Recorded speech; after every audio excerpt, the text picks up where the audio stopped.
Hola, mi nombre es Mario Silva y en el marco del mes de la afrodescendencia fui invitado por la Dirección de Derechos Humanos de CODICEN para hacer una reseña del gran líder sudafricano Nelson Mandela. Recordemos que dentro de este mes hay dos fechas fundamentales. Una es el 25 de julio, cuando se conmemora el Día Internacional de la Mujer Afro-Latinoamericana y Caribeña, y otra el 18 de julio, designado por Naciones Unidas como el Día Internacional de Nelson Mandela, ya que Mandela nació precisamente en esa fecha. Pero para tener una dimensión de la figura de Mandela, creo que es necesario primero hacer un raconto de lo que significó el sistema del apartheid que duró, permaneció en el poder en Sudáfrica por más de 40 años. Esto fue a partir del año 1948, cuando en un proceso electoral donde estaba prohibida la participación de la población negra y de todo aquel que se considerara no europeo, llega al poder el Partido Nacional, compuesto mayoritariamente por afrikaners, así designados o denominados los descendientes de aquellos colonos holandeses que llegaron a la región a mediados del siglo XVII. En realidad, el sistema del apartheid lo que hizo fue institucionalizar el concepto de la supremacía blanca. Eh, un sistema con una base ideológicamente racista. Eh, una vez que llega al poder el Partido Nacional, eh, empieza a emitir una serie de medidas legislativas que iban cercenando cada vez más los derechos de la población negra y restringiendo su capacidad de desplazamiento, de libre elección, etcétera, etcétera. Estaba totalmente prohibido el matrimonio interracial, los espacios públicos fueron divididos para blancos y negros, en las regiones donde fueron confinados los negros prácticamente no había infraestructura ni servicios públicos y para poder trasladarse de un lado a otro requerían de un pase. En el caso de que estuvieran en una región que no fuera asignada, eran apresados. Por lo tanto, era un sistema muy opresor. En este marco, bajo estas condiciones, bajo esta represión, es que comienza a surgir por allá por la década de 1940 la figura de Nelson Mandela, proveniente de un clan, el clan Tembú, hijo de un cacique, que se traslada a Johannesburgo, contrariando la cultura del clan, porque se había pactado un matrimonio con el que él no estaba de acuerdo y por eso migra para Johannesburgo. Allí conoce a quienes van a ser compañeros a lo largo de toda su vida. Oliver Tambo y Walter Sisulu. Sisulu fue quien lo incentivó para que continuara y terminara la carrera en Derecho. Y Oliver Tambo fue compañero de facultad y después fue compañero de lucha. Por allá por 1942, Mandela se integra al Congreso Nacional Africano, cuya consigna desde hacía muchos años era una persona, un voto. Y pugnaba por los derechos de la población negra.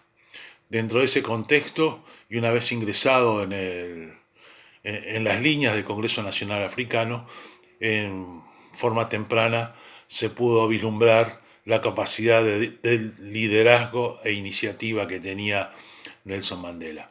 En 1948 conforma junto a Sisulu y Oliver Tambo la Liga Juvenil y de ahí en más tiene una carrera extraordinaria como líder dentro del partido hasta que es apresado en el año 1964, apresado no condenado en 1964 a cadena perpetua. Recordemos que Mandela admite y que fue prácticamente una necesidad, dada la falta de diálogo del gobierno, que él formó parte de, digamos, el brazo armado del Congreso Nacional Africano, por allá por 1961, y que él asume que la única forma de contrarrestar un sistema opresor era a través de la lucha armada. Lucha a la que no renunció hasta que tuvo la seguridad de que estaban dadas las condiciones para la igualdad de oportunidades e igualdad de derechos para todos los habitantes sudafricanos. Pero es muy difícil hacer un raconto cronológico de la vida de Mandela. Yo creo que lo mejor es en muy pequeñas puntualizaciones tener apenas una dimensión de lo que fue su convicción, su militancia y su capacidad de liderazgo. Estando preso 2 veces rechazó la libertad porque no estaban dadas las condiciones, no para él en forma personal, sino para su pueblo. Por lo tanto, tanto en 1973 como en 1985, él rechaza la posibilidad de ser libre porque no se daban las condiciones para asegurar que hubiera algún cambio para la población negra en Sudáfrica. Después se da 2 acontecimientos importantes. Uno es que en la década de los 80 los enfrentamientos son cada vez mayores, la represión por parte del Estado es ya muy fuerte, y comenzó ya fuertemente la presión internacional, no solo para la liberación de Mandela, sino para que cambiara o dejara de funcionar el sistema del apartheid. Pero además de eso, se da en el año 1989 la caída del muro de Berlín. Por lo tanto, todas las potencias que apoyaban a Sudáfrica como un muro de contención al avance del comunismo en esa región de África, ya no tenían razón para apoyarla y por lo tanto le retiraron el apoyo internacional y quedó totalmente aislado. Es así que se ven obligados a entrar en una serie de negociaciones y Mandela puso tan solo unas condiciones como para que llegara a un proceso de diálogo. Primero, él quería un Estado unitario sin territorios, quería elecciones libres donde pudieran participar todos y la consigna fundamental que había mantenido siempre el Congreso Nacional Africano, una persona, un voto.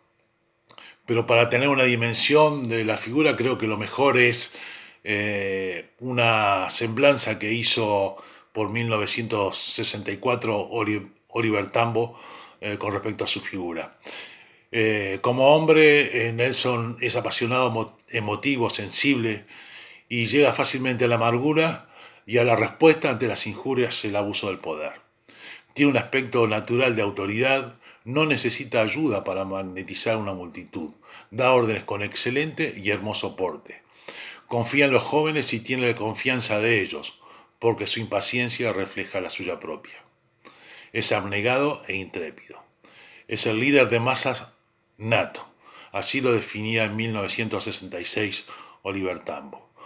Pero el proceso de encarcelamiento, digamos que hizo madurar mucho más a Mandela y agregó a todo ese acervo un elemento que fue fundamental para gobernar, la capacidad de escuchar y tomar las decisiones a partir de escuchar todas las voces. Y creo que eso es una de las grandes virtudes que tuvo Mandela. Una vez liberado, bueno, como todos sabemos, llegó a la presidencia. El periodo de negociación fue muy arduo y él siempre se mantuvo firme en sus convicciones. Y quiero citar 2 frases porque la convicción de que no era posible o no era viable una democracia sin que todos tuvieran los mismos derechos, fue algo que acuñó ya desde muy joven, ¿no? Entonces, él, por allá por el año 1953, escribió un artículo donde decía: nosotros los del Movimiento de Liberación Europeo no somos racistas. Estamos convencidos de que hay miles de demócratas honrados entre la población blanca y que están dispuestos a luchar por la igualdad. Por lo tanto, él estaba dispuesto a incluirlos a todos aquellos que estuvieran con la intención y el firme deseo de que hubiera una democracia con igualdad de oportunidades para todos. Y ya una vez que logró la presidencia, también hay un pensamiento de él que me parece fundamental. Y él decía: lo cierto es que aún no somos libres. Tan solo hemos alcanzado la libertad de ser libres, el derecho a no estar oprimidos. No hemos dado el último paso, sino el primero de un camino aún más largo y difícil. Por lo tanto, él no consideraba que habían logrado una meta, sino que recién, o habían llegado a una meta, sino que recién estaban en el punto de partida y era consciente de que era un largo camino para construir. Por lo tanto, la figura de Mandela trascendió primero por su convicción, por su capacidad de liderazgo y porque un detalle que no es menor: cuando él asume el poder en 1994, a diferencia de muchos líderes en el continente africano, él dijo que ni bien terminaba su mandato, él se retiraba de la actividad política. Y lo importante es que cumplió con esa palabra. Más allá de que lo tentaron en la posibilidad de que él permaneciera como presidente, él siguió firme a su convicción y cuando culminó su periodo, 2 años antes ya estaba haciendo las gestiones necesarias para tener una transición hacia quienes podían llegar a tomar el poder una vez retirado. Es muy difícil hacer justicia a la figura de este líder, pero creo que con la semblanza de Oliver Tambo y con las actitudes que él tuvo durante su vida, sobre todo haber salido de prisión sin ningún tipo de rencor y con los brazos extendidos para que todos conformaran ese país que él deseaba, con igualdad de oportunidades para todos, hacen un resumen de lo que fue la figura de Mandela. Un ejemplo para todos y sobre todo para muchos líderes políticos. Y bueno, agradezco la oportunidad y ojalá la figura de Mandela no quede en el olvido, sino que permanezca vigente para todos, porque es un ejemplo tanto para las personas comunes como para los líderes políticos. Gracias.